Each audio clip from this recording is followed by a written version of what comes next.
আজকে আমরা রশিদ মিয়ার বিচার চাচ্ছি।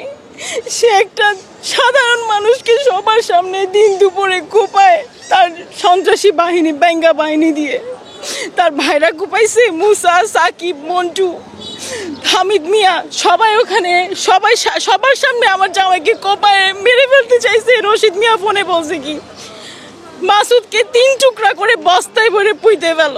রবিবার দুপুরে কক্সবাজার জেলা প্রশাসক কার্যালয়ের সামনে মানববন্ধনে এসব কথা বলেন ঢাকার হাসপাতালে মৃত্যুর সাথে কাতরানো মাসুদ করিমের স্ত্রী সামিরা জালাল সাবা। কক্সবাজার সদর উপজেলার ভাইস চেয়ারম্যান রশিদ মিয়া সহ হামলাকারীদের সর্বোচ্চ শাস্তির দাবিতে শত শত মানুষ মানববন্ধনে অংশ নেয়। এই যে রক্ত, আমার জামাইকে মেরে ফেলার উদ্দেশ্যে কোপানো হয়েছিল। যদি তার বা আমার বড় ভাই হাসনাত না থাকতো, ওই দিন ওকে কোপায় শেষ করে দিত। ভাইয়া, আমরা রশিদ মিয়ার ফাঁসি চাই, আমরা রশিদ মিয়ার ফাঁসি চাই। এর আগে উনি অনেক খুন করছে, ওনার বড় ভাইকে খুন করছে, ওনার ছোট ভাই যেটা প্রতিবন্ধী ওনাকে মারধর করছে, ওনার টাকা আত্মসাৎ করছে। শুধু এগুলোই না, এলাকার অহরহ ওনার সন্ত্রাসী বাহিনী আছে। এই যে ছোট ছোট ভাই, ওরা রাস্তার মধ্যে ঘুরে কিরিস্তা, গুলি, ছুরি এগুলো নিয়ে ঘুরে তারা। ওখানের মধ্যে তো মাসুদ করিম থাকতো না, সে ঢাকা পড়াশোনা করার জন্য ঢাকা চলে গেছিল। যখন তার কুকৃতির কথা মাসুদ করিম জানতে পারে, এর প্রতিবাদ জানায়। মসজিদ কমিটি 4 কোটি টাকা উনি আত্মসাৎ করছে। আমি প্রধানমন্ত্রীর কাছে বিচার চাই। উনিও মা, আমিও মা, আমার 3টা সন্তান আজকে এতিম হয়ে যায়, তো ওর অবস্থা খুবই খারাপ। ভাইয়া, বক্তারা বলেন, জনপ্রতিনিধি যদি ছিনতাইকারীদের শেল্টার দেয়, হত্যাকারীদের নির্দেশ দেয়, তাহলে এমন জনপ্রতিনিধি দরকার নেই। কক্সবাজার সদর উপজেলায় হত্যাকারী পরিবারের কোনো সদস্য ভাইস চেয়ারম্যান হবার যোগ্যতা রাখে না।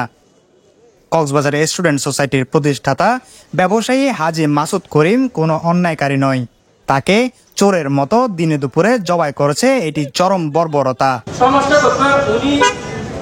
আরেকজন মানুষকে যে হত্যাকাণ্ড করার চেষ্টা করতেছে, ওই জিনিসটা কেন্দ্রের সাধারণ মানুষ মেনে নিবে?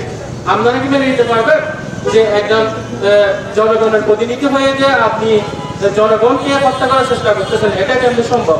কিভাবে মানুষকে বলানো, কিভাবে নৃশংসভাবে মারতে পারে, এটা আমরা সাধারণ মানুষ হিসেবে দেখতে খুবই খারাপ লাগে। আইনের আওতায় আনার দায়িত্ব কাদের?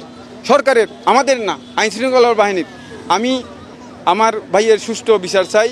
গত 3রা জুন পৈতৃক সম্পত্তি দেখার জন্য হাজীপাড়া শফিউল আলমের বাড়ি পর্যন্ত গেলে উৎপেতে থাকা অস্ত্রশস্ত্র সহ একদল সন্ত্রাসী মাসুদ করিমের উপর হামলে পড়ে।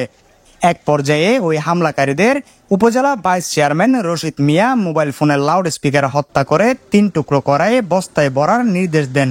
ওই সময় কামরুল হাসান মুসা, মোহাম্মদ জুনায়েদ, প্রকাশ মিন্টু, মোহাম্মদ সাকিব, শোয়েব মোহাম্মদ আকাশ, প্রকাশ বাসাইয়া ও হামিদ মিয়া মাসুদ করিমকে উপর্যুপরি কোপাতে থাকে। তাদের আঘাতে মাটিতে লুটে পড়লে মাসুদ করিমকে জবাই করে ফেলে দিয়ে মৃত্যু নিশ্চিত হয়েছে বলে ঘটনাস্থল ত্যাগ করে হামলাকারীরা। জবাই করে হত্যা চেষ্টার অভিযোগে শুক্রবার 7 জুন কক্সবাজার সদর মডেল থানায় রশিদ মিয়াকে 1 নম্বর আসামি করে 6 জনের বিরুদ্ধে একটি মামলা দায়ের করা হয়েছে। News desk, CCN।